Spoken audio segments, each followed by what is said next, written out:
Assalamualaikum warahmatullahi wabarakatuh. Alhamdulillahi rabbil alamin. Wal aqibatu lil muttaqin. Wala udwana illa 'alal zalimin. Wa ya ayyuhal hadirun ittaqullaha haqqa tuqatih. Wa la tamutunna illa wa antum muslimun. Sadaqallahul adzim wa sadaqa rasulun nabiyul karim. Wa nahnu ala dzalika minasyahidin wasyakirin walhamdulillahi rabbil alamin. Alhamdulillah, pada kesempatan ini kita bisa berkumpul bersilaturahmi dalam rangka untuk thalabul ilmi. Mudah-mudahan langkah kita dari rumahnya masing-masing menuju ke tempat Allah hapus segala dosa-dosa kita, Allah ampuni segala kesalahan kita, dan Allah jauhkan kita dari siksa api neraka. Amin ya rabbal alamin. Sebelum itu kita hadroh buat almarhum almarhumah, keluarga kita, guru-guru kita, min jami'il muslimin wal muslimat. Ada hadiniyah wa kuliniyatin sholihah. Muhammadun sallallahu alaihi wasallam. Al-Fatihah. A'udzu billahi minasyaitonir rajim. Bismillahirrahmanirrahim. Alhamdulillahi rabbil alamin arrahmanir rahim maliki yaumiddin. Iyyaka na'budu wa iyyaka nasta'in. Ihdinas siratal mustaqim. Siratal ladzina an'amta 'alaihim ghairil maghdubi 'alaihim waladdallin. Summa ila hadrati sallallahu alaihi Umar wa Isman wa Ali. Summa ila hadrati min jamil anbiya'i wal mursalin alaihi wassalatu wassalam wa li kulli wa ashabi kulli wa atba'i kulli. Summa ila hadrati min jamil awliya'i ta'ala min masyarqil alila maghribiha barriha wa bariha khususan Sultan Abdul Qadir Jailani qadasa. Summa ila ahli kubur min jamil muslimina wal muslimat wal mu'minin wal mu'minat alaihim wal amwat. Khususan ahli kubur, sebutkan ahli kubur kita masing-masing.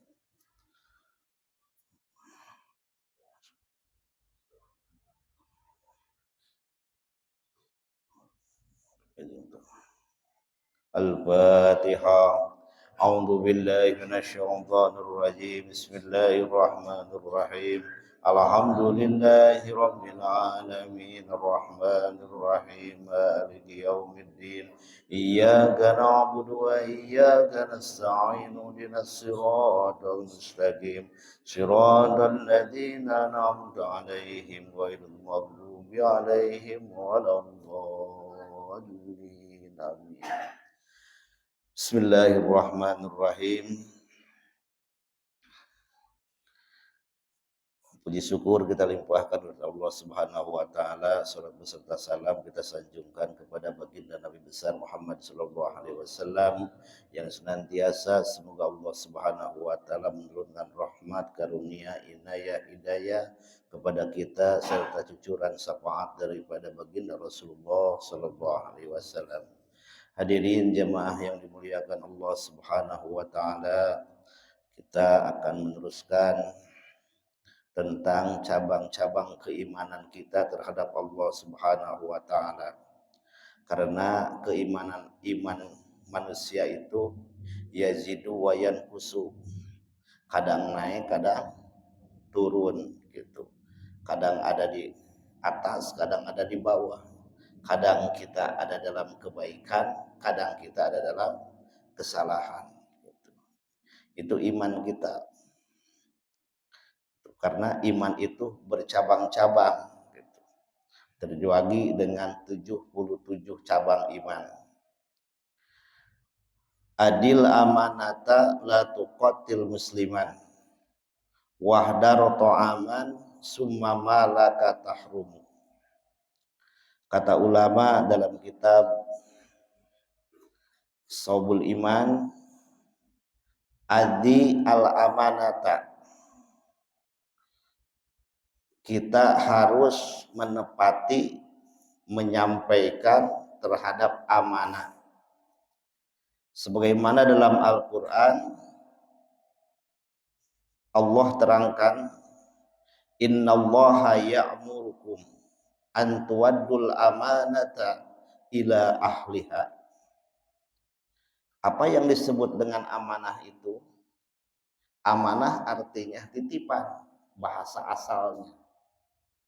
Kita dikasih anak, baik laki maupun perempuan, itu adalah amanah, titipan dari Allah. Mau jelek, mau baik, mau hitam, mau putih, mau pendek, mau tinggi, itu titipan dari Allah. Amanah yang harus kita jaga, yang harus kita rawat. Sekalipun kita nikah, punya istri, itu juga amanat. Dari siapa? Ya dari orang tuanya, dibalik dari siapa? Mertua kita. Allah Subhanahu wa taala berfirman dalam Al-Qur'an, innallaha ya'murukum an tuwaddul amanata. Sesungguhnya Allah, kalau kalimah Arab, kalau lafaz Al-Qur'an dimulai dengan kata-kata atau lafaz inna, itu menandakan akan kuatnya pembicaraan. Itu akan menandakan kuatnya apa yang disampaikan oleh Allah Subhanahu wa taala. Inna artinya harap taukid, harap penguat. Innallaha sesungguhnya Allah, ya'murukum merintah Allah terhadap kita semua, antuwaddul amanata, kita harus menepati amanah, menjaga amanah, ila ahliha, sampaikan terhadap yang berhak menerima amanah. Gitu. Kita dititipin uang, dititipin uang, gitu. Tolong ya, ini uang saya 1 juta, sampein sama si Fulan. Tuh. Itu apa namanya? Ketitipin amanah. Berarti uang yang 1 juta kita harus sampaikan pada si Fulan. Titipin uang, ketitipin omongan. Kalau ketitipan omongan biasanya nambah, gitu. Nambah apa kurang? Itu beda. Kalau kita ketitipin uang 1 juta, nih uang sampein sama si Fulan, sampein nih kita sama si Fulan, apalagi naik ojek pakai motor, nih saya ketitipin uang sama si Fulan tuh 1 juta, begitu kita balik, mana nih uang bensinnya, gitu kan.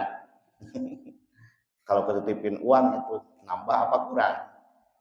Kurang, dipotong uang bensin, gitu. Kadang belum izin juga kita udah ngambil duluan, wah kita ambil nih uang bensinnya, gitu. Ini kurang 50.000 nih, ya kan saya berangkat sini pakai bensin, gitu. Kalau ketitipin omongan, nambah apa kurang rata-ratanya? Nambah kalau ketitipan omongan, gitu. Titip salam ya sama si Fulan, gitu. Ya misalkan kita ketitipin salam, gitu. Ya otomatis kita harus apa? Harus kita sampaikan. Kalau kita nyebut iya, berarti salam orang tersebut harus kita sampaikan pada si Fulan. Gitu. Titip salam ya sama Pak Ustadz kalau ketemu. Itu. Kalau kita tidak imkan untuk menyampaikannya, kita jawab insya Allah kalau memungkinkan. Kalau kata-kata ada kata-kata insya Allah, berarti seandainya tidak kesampaian juga, tidak disampaikan juga, tidak apa, karena ada kalau memungkinkan, gitu. Seperti gini, orang yang mau berangkat haji, yang mau ke Mekah, nanti kalau di Madinah titip salam ya sama baginda Rasul. Kalau kita nyebut iya, gitu, nah berarti di sana harus apa? Harus kita sampaikan, karena apa? Itu amanah, gitu. Misalkan gitu, kita lupa sudah sampai di Indonesia kan gitu. Disampaikan nggak salam saya, aduh saya lupa tuh. Ya itu nanti sama orangnya kasih tahu lagi, duh maaf salam kamu nggak kesampaian. Karena apa? Saya lupa. Karena gitu titip salamnya nggak ada salam tempelnya, biasanya suka lupa kalau gitu. Jadi harus ketika kita mau ketitipin barang, mau ketitipin omongan, gitu. Kalau kita bilang iya, sanggup, berarti kita harus disampaikan. Kalau misalkan kita bilangnya insya Allah, kalau memungkinkan, seandainya kita tidak bisa menyampaikan, itu tidak menjadi dosa, tidak menjadi amanah berat. Jadi kata Allah Subhanahu wa taala, sekecil apapun amanah titipan itu orang lain, ketika kita memungkinkan untuk disampaikan, harus kita sampaikan. Karena apa? Karena Rasulullah Shallallahu Alaihi Wasallam suatu saat Rasulullah ketitipin salam. Ada salah satu sahabat Rasulullah yang dititipin salam sama malaikat Jibril. Gitu. Karena saking apa?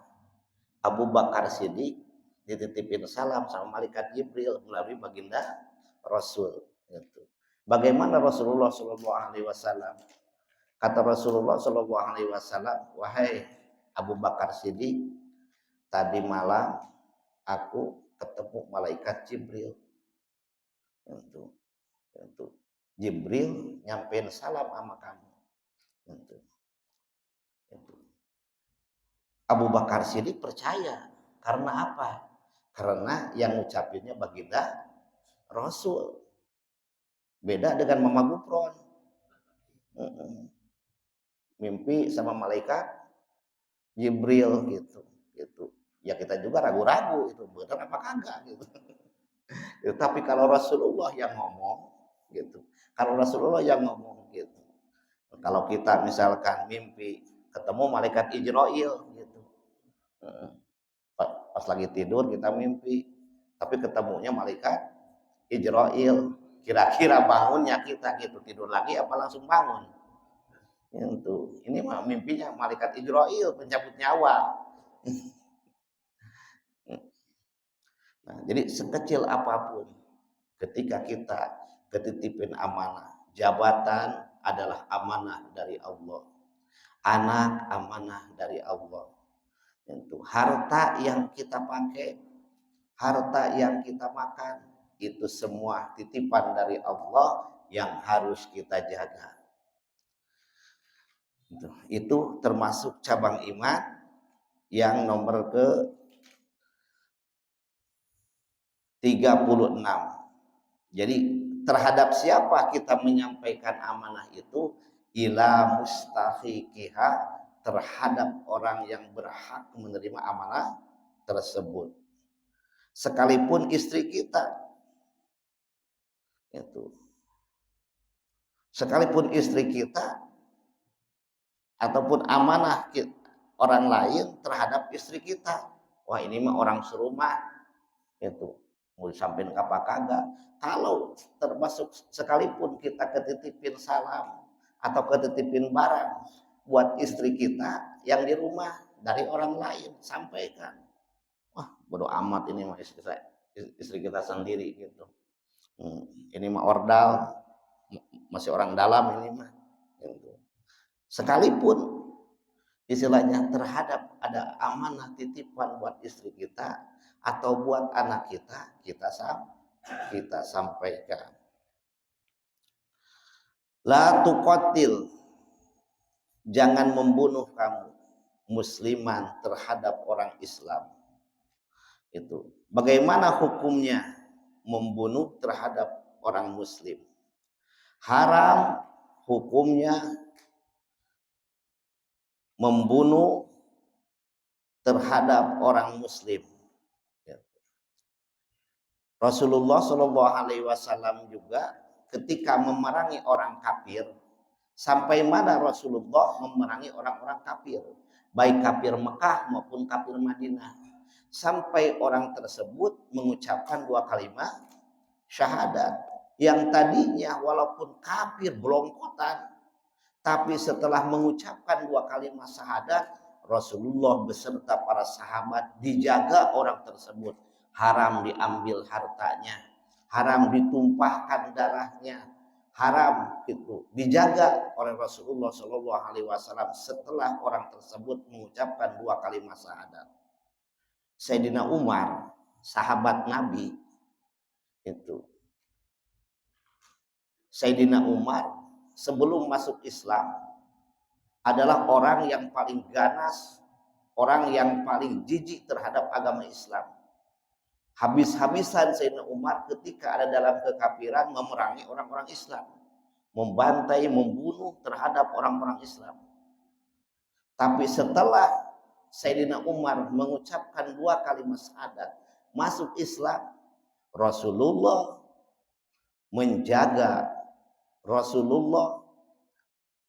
menjaga terhadap keislamannya Sayyidina Umar. Setelah ada dijaga keislaman Sayyidina Umar itu semakin hari, semakin minggu, semakin bulan bertambah imannya, bertambah keyakinannya, sehingga Allah berikan keistimewaan terhadap Sayyidina Umar itu dalam keislamannya, sehingga diangkat sahabat Rasulullah Shallallahu Alaihi Wasallam yang dekat dengan Rasulullah. Bahkan pemakamannya juga istilahnya disandingkan dengan Rasulullah. Itu menandakan istimewanya Sayyidina Umar. Jadi ada dua sahabat Nabi yang makamnya disandingkan dengan Sayyidina Umar, dengan Rasulullah. Satu Abu Bakar Siddiq, yang kedua Sayyidina Umar. Itu makamnya berdekatan dengan Rasulullah Shallallahu Alaihi Wasallam, bergandengan dengan Rasulullah Shallallahu Alaihi Wasallam. Itu menandakan Abu Bakar dan Umar sahabat Nabi yang paling utama, karena keimanannya membelanya Rasulullah dengan harta, dengan nyawa, sehingga Allah istimewakan dua sahabat tersebut, sehingga Rasulullah sampai mengucapkan Abu Bakar fil jannah, Abu Bakar akan masuk surga, wa Umar fil jannah, Sayyidina Umar pun juga akan masuk surga. Itu sudah ada jaminan dari Allah Subhanahu wa taala. Bagaimana kalau kita? Kita belum ada jaminan gitu dari siapapun. Otomatis kita harus berusaha. Nah ini kita sekarang nuntut ilmu, tolab ilmu, kita duduk di majlis ilmu, duduk di musola itu, walaupun 1 jam, ini insya Allah kita tiket, semoga menjadi tiket untuk masuk surganya Allah Subhanahu wa taala. Kita harus berusaha gitu. Kalau Sayyidina Abu Bakar, Sayyidina Umar, Sayyidina Utsman, Sayyidina Ali itu dicap oleh Rasulullah, dijamin oleh Rasulullah, wa Umar fil jannah, wa Utsman fil jannah, wa Abu Bakar fil jannah. Kalau Pak Ustadz sama nggak ada jaminan. Kita mah harus berusaha untuk mendapatkan surganya Allah Subhanahu wa taala. Lumayan kita mah walaupun ada di pinggirnya juga itu. Misalkan kita, ya Allah, seandainya bisa dimasukin surga walaupun ada di pinggirnya gitu, atau di terasnya, lumayan gitu kan. Apalagi kita dimasukin ke dalam gitu. Seperti gini, kita diundang sama presiden gitu. Walaupun kita nggak bisa masuk istana, nggak bisa masuk ke dalamnya, udah masuk istana juga alhamdulillah. Misalkan kita lumayan masuk istana, tahu istana. Apalagi kalau masuk ke dalam. Nah kalau kita dimasukin surganya Allah, walaupun kita tidak di dalam surganya, di pinggirannya surga pun juga, kita mau udah alhamdulillah. Karena apa? Ya amalnya juga kita begini gitu. Sholat 4 rakaat 5 waktu sudah merasa cukup. Sholat duha 2 rakaat sudah rasa cukup. Itu tahajud walaupun seminggu sekali bangunnya gitu. Udah merasa cukup. Lihat ibadahnya Rasulullah Shallallahu Alaihi Wasallam. Ketika sholat Rasulullah sampai bengkak kakinya. Kalau kita bengkak kaki apa? Saking duduk kelamaan malam minggu di pos ronda gitu. Sampai singsiremen tuh ayeuna. Rasulullah mah istilah bengkak kaki itu karena lama untuk ibadah. Kalau kita nongkrong gitu, kongres, ngawangkong tuh beres-beres gitu. Gitu. Beda. Kalau duduk di musola 1 jam, gimana rasanya? Kaki berapa kali kita rubahin? Gitu. Gitu. Udah selonjoran, untuk pinggang udah terasa, tapi kita nongkrong tuh kongres sama rekan-rekan, sejam kerasa nggak? Enggak gitu. Apalagi kalau malam minggu nongkrong gitu, tahu-tahunya sudah tarhim gitu. Saking apa, saking betahnya gitu. Gitu. Nah, Rasulullah mah bengkak kaki itu karena lama untuk ibadah gitu. La tuqatil musliman, tidak boleh ditumpahkan darahnya orang-orang muslim, haram hukumnya. Makanya dalam hukum Islam itu ketika orang membunuh hukumannya harus apa? Harus dibunuh lagi. Apa artinya hukum kisos gitu. Hukum kisos. Jadi hukum dalam Al-Qur'an ketika orang membunuh hukumannya harus dibunuh lagi. Seperti ini. Kalau di Saudi itu kan yang menggunakannya hukum kisos, kan hukum dalam Al-Qur'an. Tahu itu di Aceh apa benar apa enggak tuh? Yang di Aceh di kan kalau hukum Islam itu kalau yang membunuh dibunuh lagi, kalau orang yang mabuk-mabukan itu harus dicambuk kan, harus dicambuk. Kalau yang nyolong, yang maling itu harus dipotong. Misalkan kalau orang maling nih, misalkan harus dipotong kan. Kalau dalam hukum Islam itu, misalkan si Jayan itu maling nih, maling kambing, ketahuan, maka kisosnya apa? Dipotong satu ugelan segini, maling lagi segini, maling lagi segini, jadi satu apa? Satu buku, maling lagi pindah ke sini, maling lagi pindah ke sini, udah habis. Makanya kalau di Arab itu ketahuan kalau orang udah tangannya udah buntung, berarti orang itu suka maling, ketahuan gitu. Coba kalau koruptor di kita gitu, habis kan. Nah, itu hukum dalam Islam. La tuqatil musliman, jangan membunuh orang Islam tanpa dosa. Adapun kalau si Islam tersebut mengambil barang orang lain, maka itu hukumnya harus dikisos. Apa maksudnya Al-Quran? Bukan kejam Al-Quran, tapi supaya jadi efek jerak. Misalkan supaya ada rasa takut. Aduh, kalau saya maling nih, kalau saya ngambil barang yang lain, saya takut dikisos tuh. Jadi kan ada rasa apa? Rasa jerak gitu. Makanya seperti kalau kita lagi di Saudi, lagi di Arab, mau di Mekah, mau di Madinah, ada barang yang jatuh, orang pada nggak berani untuk apa? Untuk mengambilnya. Tapi walaupun gitu, kalau sekarang ya bangsat banyak, itu banyak bangsat. Itu apalagi kalau di Jabar Rohmah, kalau lagi musim jarak sebelum waktu buku, kan orang banyak yang naik tuh di tangga, Itu copet banyak di sana. Itu. Jangan mentang-mentang ini di tanah suci, orang pada ini semua enggak. Banyak juga copet. Gitu. Cuman kalau di sana tergantung amal-amalan gitu. Tergantung amal-amalan kita. Gitu. Misalkan kita kehilangan barang di sana, itu astagfirullah, dosa apa yang di Indonesia kita lakuin. Gitu. Misalkan kita mendapat musibah di sana, itu semata-mata teguran dari Allah supaya kita ingat terhadap dosa kesalahan kita waktu di Indonesia. Kadang gini, ketika kita di tanah suci, kita dikasih teguran sama Allah. Itu saking sayangnya Allah terhadap kita. Apa maksudnya? Supaya kita itu ingat masa lalu yang kesalahan kita yang belum kita tobatin.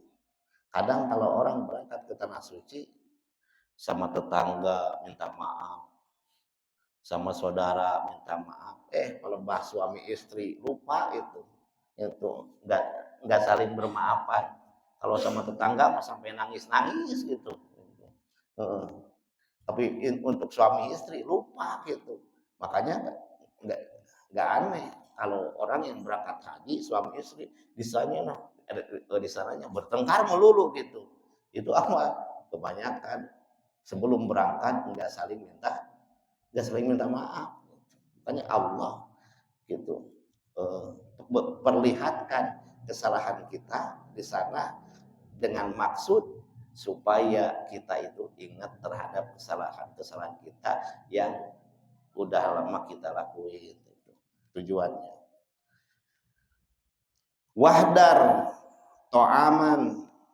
Wahdar harus takut kamu to'aman terhadap makanan malaka tahrumu, makanan yang tidak boleh dimakan. Makanan yang tidak boleh dimakan yaitu makanan yang haram. Gitu. Jangan sekali-kali kita makan dengan makanan yang haram. Gitu. Karena apa? Karena makanan yang haram itu ketika Allah mengharamkan makanan tersebut, Allah melarang makanan tersebut tidak boleh dikonsumsi, tidak boleh dimakan atau tidak boleh diminum, pasti itu ada akibatnya. Baik madorot untuk badan kita, untuk kesehatan kita, maupun secara syar'i. Allah mengharamkan makanan tersebut hasil daripada merampas harta orang. Karena apa? Karena hukumnya merampas, hukumnya maling itu tidak boleh. Ada salah satu hadisnya Rasulullah Shallallahu Alaihi Wasallam, man kana to'amuhu halalan, kana waladuhu solihan. Dalam salah satu hadis, man kana to'amuhu halalan, barang siapa yang mengkonsumsi barang halal, makanan halal, minuman halal, kana waladuhu solihan, ketika dari makanan dan minuman yang halal tersebut Allah takdirkan jadi anak, kana waladuhu solihan, maka anaknya itu akan dijadikan oleh Allah Subhanahu wa taala anak yang soleh. Karena apa? Karena tumbuh dari daging itu makanan yang halal, karena tumbuh dari darah makanan minuman yang halal. Tapi sebaliknya, wa in kana to'amuhu haraman, kana waladuhu tolihan. Tapi kalau seandainya makanan yang kita makan, minuman yang kita minum itu dari barang haram, kana waladuhu fasikon au tolihan, maka dikhawatirkan anaknya tersebut jadi anak yang fasik, anak yang toleh. Apa ditoleh itu? Lawanan soleh. Itu kalau soleh itu bagus, kalau toleh itu jelek gitu. Itu hadisnya Rasulullah Shallallahu Alaihi Wasallam. Kalau seandainya kita punya anak tumbuh jadi dari makanan dan minuman yang halal, maka anak kita akan mudah diurusnya, akan nurut terhadap kita. Karena apa? Karena tumbuh jadi anak tersebut dari makanan yang halal. Wa in kana ta'amuhu haraman kana waladuhu fasikon au qalihan.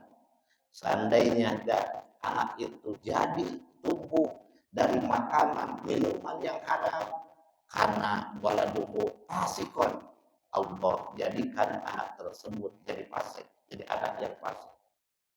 Au qalihan, anak yang toleh, anak yang susah diatur, anak yang susah diurus, anak yang tidak turut terhadap orang tua dan tidak turut terhadap anjuran-anjuran Allah Subhanahu wa taala. Itulah pentingnya makanan yang halal itu. Karena halal itu ada halal secara agama gitu, ada halal gitu secara keilmuan. Halal secara agama hasil kerja keras kita.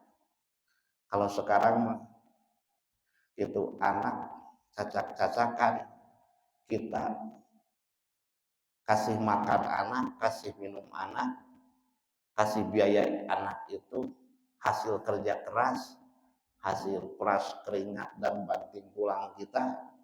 Itu sudah diaturnya, dididiknya sudah minta ampun.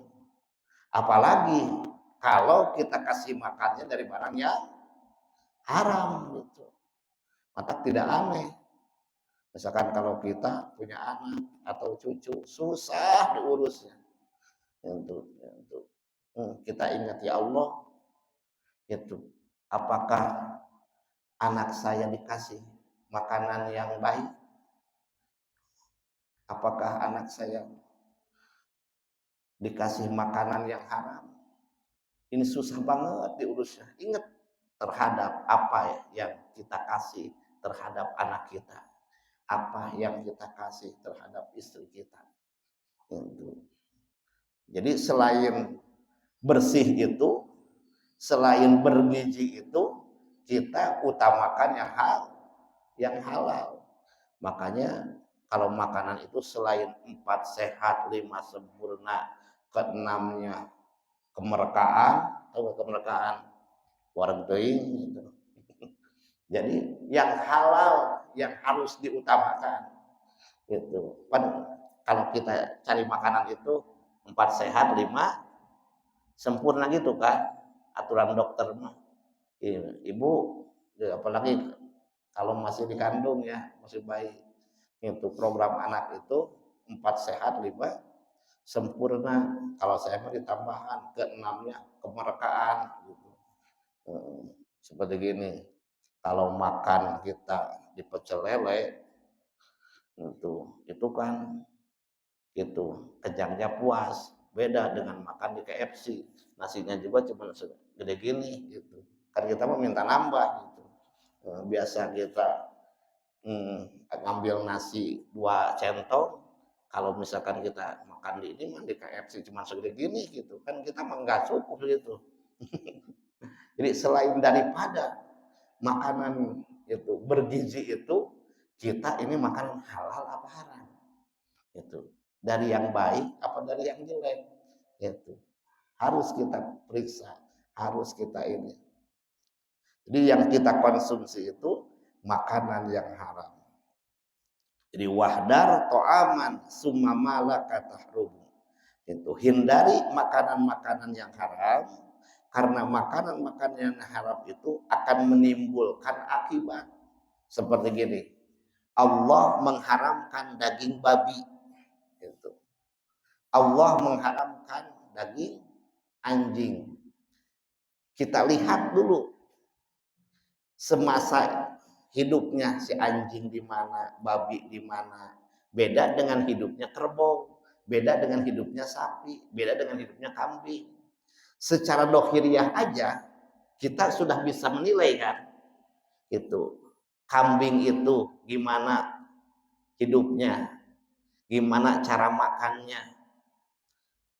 Begitupun juga sapi.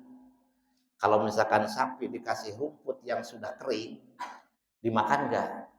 Enggak, karena apa? Pilihan dia. Yang seger baru dia makan. Gitu. Yang pahit juga dia tahu, enggak dimakan. Tapi kalau kita lihat makanannya babi, makanannya anjing, gitu. Pilih-pilih enggak? Tidak. Bahkan hidupnya juga, lihat kandangnya juga, kandangnya kan di Bojong, ada di Bojong itu. Udah pernah lihat belum di Bojong itu? Kan di Bojong ada dekat kandang babi ya. Coba itu jarak 1 meter juga udah apa? Udah kerasa baunya. Itu udah kerasa baunya. Bahkan istilahnya secara ilmu kedokteran, lihat ada gak suntik babi itu. Itu kalau babi disuntik itu kalau mau di apa gitu, bukan supaya sehat. Ketika mau dipotong si babi tersebut baru disuntik supaya apa? Supaya mati kuman-kumannya. Kalau kambing, sapi disuntik itu supaya apa? Supaya sehat. Gitu. Supaya sehat. Bahkan cara hidupnya juga beda kan. Kalau kita lihat mah jijik kehidupan, cara makannya, rumahnya si babi tersebut. Itu. Maka pantas Allah haramkan buat orang muslim daging babi, daging babi. Secara dohiriyah juga kita udah jijik, apalagi secara hukum agama.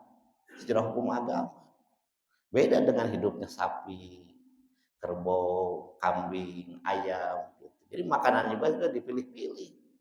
Gitu. Jadi makanan yang haram. Gitu. Yang pertama. Yang seterusnya, kenapa Allah melarang makanan yang haram tidak boleh kita konsumsi? Gitu. Karena selain daripada mengakibatkan anak tersebut akan jadi susah diatur, susah dididik, dan makanan yang haram, minuman yang kita minum dari barang yang haram, makanan yang kita makan dari barang yang haram, itu akan semakin menjauhkan diri kita terhadap Allah Subhanahu wa Ta'ala. Berat untuk kita ibadah itu. Nggak ada ceritanya. Orang habis maling masuk masjid gitu. Gitu. Orang yang habis maling masuk masjid gitu. Wah, ini karena udah dekat waktu subuh, kita mau sholat dulu kata si maling tersebut. Enggak, paling-paling ngambil apa? Gitu. Ngambil keropak masjid. Gitu. Karena apa? Jadi ketika makanan yang kita makan, minuman yang kita minum itu dari barang haram, berat untuk dipakai ibadah terhadap Allah Subhanahu wa Ta'ala. Gitu. Karena apa? Karena jauh dari taufik dari Allah Subhanahu wa Ta'ala. Jadi makanan haram itu, minuman haram itu akan menjauhkan taufik kita untuk selalu dekat dengan Allah Subhanahu wa Ta'ala. Nah, maka fayajibu ayat lubal kasabal halal. Maka untuk itu wajib bagi kaum muslimin mencari kasab itu, mencari usaha, mencari makanan, mencari minuman dari barang yang halal. Kajaroatin mau bercocok tanam kalau di kampung, watijarotin mau berdagang, wason atin mau kerja di PT, mau kerja di perusahaan, mau kerja di pemerintahan. Karena ba'dul arifin, ulama-ulama salaf dulu, tarkul kasab ala salasati auzuhin. Kasab itu, usaha itu ada 3 macam. Ima orang tinggal usaha itu ada tiga orang, macam usaha itu ada tiga macam. Satu berdagang, dua kerja, wason atin, kerja, mau kerja di perusahaan, mau kerja di PT, wajaroatin, yang ketiga bercocok tanam. Itu ada tiga macam. Itu wa afdaluha, yang utamanya dari tiga tersebut gitu, wa tijaratuha afdalu, berdagang itu lebih utama daripada pekerjaan yang lain. Karena apa? Itu tapaulan di Rasulullah Shallallahu Alaihi Wasallam, karena kerjanya Rasulullah dulu itu adalah berdagang. Coba gitu. Rasulullah kerjanya ketika umur 25 tahun, Rasulullah dagang itu, membawa barang dagangan Siti Khadijah. Karena pada waktu itu Siti Khadijah sebelum jadi istri Rasul ini, karena pada waktu itu di Mekah itu ada salah satu saudagar, orang yang kaya raya, janda yang kaya raya, yaitu Siti Khadijah. Termasuk orang dalam negeri dan luar negeri juga mengambil dan belanja untuk berdagang itu semua mengambil dari Siti Khadijah. Termasuk Rasulullah beserta pamannya. Rasulullah berangkat ke Sam. Rasulullah berangkat ke Sam, ke Suriah. Untuk apa? Untuk berdagang. Gitu. Pertama ngikut sama pamannya. Yang kedua Rasulullah dagang sendiri. Itu langsung mengambil barang dari Siti Khadijah. Ketahuan. Itu Rasulullah makalnya orangnya jujur. Itu ya kalau yang namanya dagang itu taqallubul mali li ajli ribhi. Apa yang disebut dagang itu? Taqallubul mali li ajli ribhi. Membulak-balikan harta dengan maksud supaya ada untungnya. Itu dagang. Misalkan kita beli barang itu, beli sarung, misalkan kita belanja sarung satu kodi itu misalkan 100.000, kita ecer tuh satu kodi satuannya 50.000, ya kan, gitu. Untungnya jadi berapa? Kan ada untungnya. Itu yang namanya dagang. Karena taqallubul mali li ajli ribhi, berbulak-balikan, memutarkan duit gitu, si duit tersebut supaya ada untungnya. Itu dagang. Kalau gini mah gitu, kita belanja 100.000 jual 80.000, itu mah bukan dagang, untuk nyampe sendiri itu. Kalau dagang itu harus ada untungnya. Begitupun Rasulullah itu.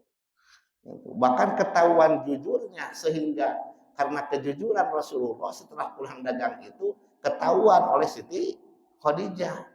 Bahkan Siti Khadijah hanya langsung yang melamar terhadap baginda Rasulullah Shallallahu Alaihi Wasallam. Karena apa? Karena ketahuan jujurnya.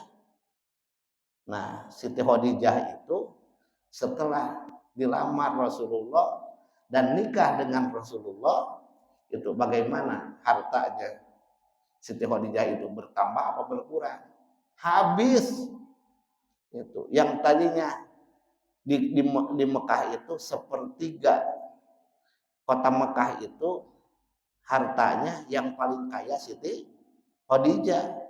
Nah, setelah nikah dengan Rasulullah, hartanya Siti Khadijah itu habis. Itu coba kalau kita itu yang kayanya itu istri kita, setelah nikah dengan kita habis, bagaimana tanggapan saudaranya? Kamu mah punya laki nggak beruntung. Karena apa gitu? Harta kamu yang tadinya banyak malah habis sekarang. Nah, Rasulullah dan Siti Khadijah itu hartanya yang begitu banyak sampai habis itu dipakai perjuangan untuk pengembangan agama Islam, sehingga Islam sampai nyampe ke kita ini adalah perjuangan hartanya Rasulullah perjuangan hartanya Siti Khadijah. Nah, jadi kasab yang halal itu akan memudahkan kita untuk beribadah terhadap Allah Subhanahu wa taala. Kita berharap kepada Allah Subhanahu wa taala mudah-mudahan kasab kita dijadikan kasab yang halal dan thayyibah, dan Allah permudah untuk kita semua untuk mencari rezeki. Allah permudah kepada kita untuk mendapatkan rezeki yang halal, yang barokah untuk mencukupi keluarga kita, anak-anak kita, istri kita, kebutuhan rumah tangga kita, dan semoga dengan rezeki yang halal kita selalu dekat dengan Allah Subhanahu wa taala, dan dengan hadirnya duduk kita di majlis ilmu ini, mudah-mudahan Allah ampuni segala dosa kita, Allah ampuni segala kesalahan kita, Allah mudahkan jalan kita untuk mendapatkan ridhonya Allah Subhanahu wa taala, rezeki yang halal, rezeki yang barokah, dan Allah kabulkan segala hajat-hajat kita. Dan alhamdulillah pada kesempatan ini kita bisa bersilaturahmi lagi. Itu udah 2 bulan ya, kemarin Alfa. Kemarin saya hadiah dapat hadiah eh, supaya berangkat petugas haji ya, gitu selama 42 hari ya, gitu rezeki min Allah, mungkin ya, rezeki min Allah, doa daripada orang tua, doa daripada guru, doa daripada jemaah. Alhamdulillah itu min haisulayah tasib, saya diberangkatin kemarin suruh jadi petugas haji ya, gitu. Rezeki min Allah, yang lain mah nunggu gitu. Kita malah alhamdulillah, bahkan yang tadinya saya dijadwalkan untuk terbang tanggal 6 Juni itu masih itu begitu kloter awal penerbangan Kabupaten Bekasi jam 5 sore kita ditelepon gitu. Jam 5 sore kita ditelepon harus pergi hari ini. Baju seragamnya pun juga saya pas itu berangkat belum dikaput itu, belum dikaput gitu. Maka begitu saya dikasih kabar gitu, harus berangkat besok jam jam 2 malam harus sudah di asrama haji. Ada saya ini juga belum di ini, seragam itu belum dikaput, masih di mobil. Itu baru 2 hari ngambil, kita belum dijahit. Karena apa? Jadwal masih 1 bulan lagi saya berangkat. Itu. Nah, mungkin dengan izin Allah kita harus buru-buru berangkat. Ya, kita ambil langsung. Saya bawa ke tukang jahit, 2 jam harus jadi kata saya. Kita dikasih seragam 2 jam jadi, jam 2 malam saya baru berangkat ke asrama haji. Itu yang lain mau bawa ini bawa itu, udah saya mau bawa badan aja itu tanya. Sama mendadak, kalau lain kan bawa ini bawa itu gitu. Ya kita mudah bawa badan aja kata saya gitu tanya. Ya, ini semata-mata karunia dari Allah Subhanahu wa taala. Mudah-mudahan para bapak, para jemaah semua juga suatu di tahun yang akan datang, di bulan yang akan datang, Allah takdirkan bisa menginjakan kaki di tanah suci Mekah Al-Mukarramah dan Madinah Al-Munawwarah min haitsu la yahtasib, dengan izin Allah Subhanahu wa taala. Allahumma shalli ala sayyidina wa habibina wa syafiina wa karibina ulana Muhammad wa sallim wa radhiyallahu ta'ala an kulli sahabat Rasulullah ismin amin. Alhamdulillah hamdan yuafi yuqabil mazidah. Ya Rabbana lakal hamdu kama yanbaghi li jalali wajhikal karim wa adimi sultan. Rabbana ya Rabbana dalamna anfusana wa illam taghfir lana wa tarhamna lanakunanna minal khasirin. Allahumma ya Allah ya muyassirul nas. Yasir umurana umur dini wa dunya wal akhirah wa maslahatan wa manfaatan fid dini wa dunya wal akhirah. Allahumma ya Allah ya Fatahu ya Alimu alimna ma zahilna min hikmatika wa ja'alna min ibadika sholihin.